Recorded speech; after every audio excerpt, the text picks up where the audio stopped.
Hey guys, what's up? Welcome back to my channel. And if you're new here, then welcome. My name is Swati and I usually create travel videos here. But in today's video, I want to tell you, please do not travel. Please don't travel until the corona situation settles down or is in control. Please do not travel. So guys, I'm not telling this something out of the blue, just randomly, ki mat travel karo. But I've actually personally experienced being stuck in a country, not able to find a flight, not able to get out of that place, and with visa issues. So I will first tell you what happened, what exactly happened with me. Right now I am in Bangalore and this is my balcony here in Bangalore. So I will tell you, it's been a little bit of a struggle to get back home, and exactly what happened was that my friend and I, we were traveling across Vietnam and Cambodia. We left for Vietnam on the 3rd of March, and back then India had few cases, all recovered, so it had zero ongoing cases, and Vietnam also had zero ongoing cases, even though they had 16 cases reported, all cured, and Cambodia had absolutely no cases at all. So there was no chance of like India being banned. Looking back then, there was no chance of India being banned or Indians being banned to enter a country, or Vietnam didn't really look like a danger, or even Cambodia didn't look like some danger, and not a lot of flights were getting cancelled or not, and no country had in fact closed their borders except China. So it didn't really look like an alarming situation back then to travel abroad. So we traveled anyway, and we traveled all across Vietnam and Cambodia, and it was actually very safe. Both Cambodia and Vietnam, the people and the country seemed to be taking enough precautions to keep the virus in control, and I felt completely safe. So back then, the only concern was to actually contract this disease, and we were taking enough precautions to avoid any such kind of like touching or being in contact with people. So contracting the disease was actually not a big problem, but the real issue started when we were to get back to India. So the flights started getting cancelling, including ours, and a lot of flights were getting cancelled all across the world. So we realized it is best to just leave the country and go back to India. So we booked a flight for 16th of March. We had booked a previous flight as well, like a flight which was to leave earlier, but that got cancelled. But then, so we thought we'll just leave the country as soon as possible. So we booked the flight for 16th of March, and this was a combination of Thai Smile from Siam Reap, that's where we were at that time, Cambodia, to Bangkok, and Bangkok to Chennai, Chennai to Bangalore. So it was a combination of Thai Smile, Indigo, Indigo. So what happened on 16th of March, we reached the airport, we stood in that queue, that whole line to get our boarding passes, and at the check-in counter, they told us that we cannot board the flight. So guess what happened? So apparently, if you are landing in Bangkok and if you're an Indian citizen, you can apply for a visa on arrival. Even the transit visa, you can apply for it on arrival. You'll have to pay some money, but you're usually given a visa without any problem. So the Thai government on that very day itself, on 16th of March, had issued a restriction that visa on arrivals for a lot of nationalities, including Indians, was stopped. So we could not board that flight, and the only option that we had was to take the same airline, like Thai Smile airline, back to India as well. So we checked for any combination that would work. So we tried for Thai Smile flight to Bangalore, Chennai, Kolkata, Delhi, Mumbai, and also Kochi. Nothing, no flight. They had absolutely zero flights to any cities in India, and we could not board that flight. So 16th of March, we could not fly out of Cambodia. So we thought, okay, so now let's look for the next best option. So if you're traveling from Cambodia to India, you have to transit via any of these, like Bangkok, Singapore, or Malaysia. And Singapore, as you know, has a lot of cases, so we were kind of like not considering Singapore. So we thought of transiting through Malaysia. Then we called up the Malaysian embassy, and we checked, like there was no restriction as like on that date, and AirAsia had a flight whereby we would not require a visa. So we booked on that, and we thought of booking on 17th of March. Thank God that we didn't book. So on 17th of March, that flight was fully booked out, so we could not book. So the next option was to book on 18th of March. Now what happened was 17th of March, the flight took off from Siam Reap to Malaysia, but Malaysian government issued a directive stating that no flight is to land or fly out of Malaysia. Can you believe that?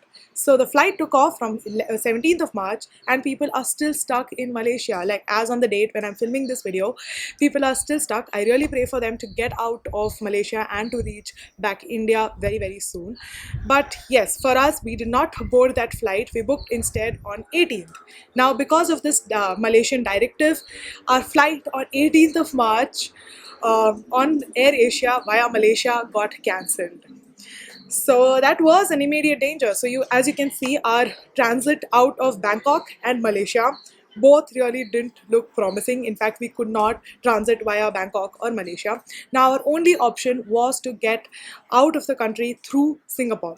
So we called up the Indian embassy in Cambodia. We called up the Singapore embassy in India, and from the Indian embassy we learned that it is immediately, like immediately, we need to get out of Cambodia because all the countries are blocking their borders, and it was an immediate requirement. And the only way that we could get out of the country via Singapore was to be on a single PNR.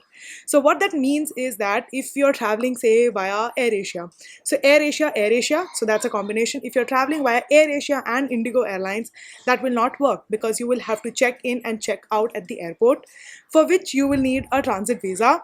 And to get a transit visa, it would take minimum 3 days. And 3 days in the whole thing, on the, like, at that point in time, 3 days was such a long time because countries were changing their rules within a matter of like few hours. So waiting for 3 days was a huge risk. So our only option was to find a flight with single PNR, and we found just one flight, and thankfully that flight had seats on it, like we could actually book on it. It was a very expensive flight on Singapore Airlines from Siam Reap to Singapore to Bangalore. But thankfully, we found that flight. It was still a risk because anytime India could change its rules for landing of flights from Singapore, or Singapore could change its rules for takeoff of flights to any country. So it was a huge risk. However, we could not sleep that night. We just wanted to board that flight to Singapore, and we reached Singapore. And thankfully, Singapore did not change its rules, or India didn't change its rules. We could actually get back home. Now, this has been a really dramatic experience to get out of a country. And for those few days, we really felt like we are stuck in that country. And also, we had a visa only for like 10 days. So we really felt stuck because our visas were expiring, and we really didn't know if Cambodian government would issue us a visa, extend our visa in case we're stuck. And also, we really didn't know if we would be able to get back home. So it was kind of an immediate alarming situation. But having said this, I also feel that I feel blessed that I traveled this time, because usually when such kind of calamity or something like this happens, we are usually sitting at home thinking that, okay, really feeling bad, empathizing with the people, but we really don't understand the gravity of this situation. Like I told you, when we traveled, it was not really a big deal. And the way I was looking at it, it was rather stupid. But the way I was looking at it, it was like, okay, I'm a young person, I'm in my 20s, like traveling abroad, probably, like, I'll have a mask, I'll have my sanitizer, I'll wash my hands. So the only problem is that, like, the worst case scenario was to contract the disease. And as you know, coronavirus, the mortality rates are pretty low. So what I was thinking, that even if I get the disease, max to max, what will happen is that I would have to be quarantined in some place, and that's all. Like, that's what I was thinking. And it was really stupid, because the effects of such kind of things are really extraordinary, and you would not even imagine the way in which this issue has impacted life across the globe. Businesses are shutting down. There are so many businesses associated with travel, small business, and they're finding it very difficult to sustain. People work on month to month basis, and it's really difficult. Having said this, the only option that we have right now is to sit at our home, so that all of this will, get over very soon, and people can function normally, and businesses can operate. Like, there are people who have to go for work, but people like you and me who can probably sit at home. If you have the choice to sit at home, please sit at home. And also, please help the people who you think are underprivileged, and or who are finding it very difficult in this situation to cope up with their lives. Tip people as much as you can. This is something which I personally believe in. So, yeah, guys, that's pretty much it. I just wanted to come here and share my experience with you because my channel is all about travel and there is nothing on this channel that goes on except to travel. So, I will be uploading travel content for you to watch when you are just sitting at home and doing nothing. I hope that serves as an inspiration for you to travel when everything gets over and things are fine, and also you enjoy watching these videos. Even now, when I'm at home, all I'm doing is watching travel videos, which I personally love to do. So I hope you do the same. But please understand that all these videos which I'm uploading are from my travels from the past. I have a backlog of videos to upload. So yeah, please understand that I'm not traveling anytime soon. I don't plan to unless the situation is in control. I'm not going to travel, and I advise you to do the same. So I don't want my videos to misguide you. So here is a disclaimer that all travels are done in the past. No travels are done at this time, and I don't plan to either. So please, guys, do not travel. Keep yourself safe. Don't meet your grandparents or people who are older, and avoid socializing as much as possible. Social distancing is a word that is going on all around the world. It is for a reason. It is very important that we do it right now. And when you do this, you help the world right now. As you can see, it has become a global village in all the sense, and everybody is fighting against it. All the countries are fighting against it right now. India is at stage 2. We do not want it to get to stage 3 like how it happened in some other countries. It is a very alarming situation, very, very dangerous. So I don't want to make this video super preachy. Just wanted to inform you how I got back home, and it's been a real struggle, and it's been a very, very learning experience for me, a huge one. I think more than any travel that I've done in the past, this has taught me many, many things. And yeah, that's pretty much it, guys. I hope you learned a thing or two from this video, and yeah, I'll see you very soon with another video. Till then, take care and bye bye.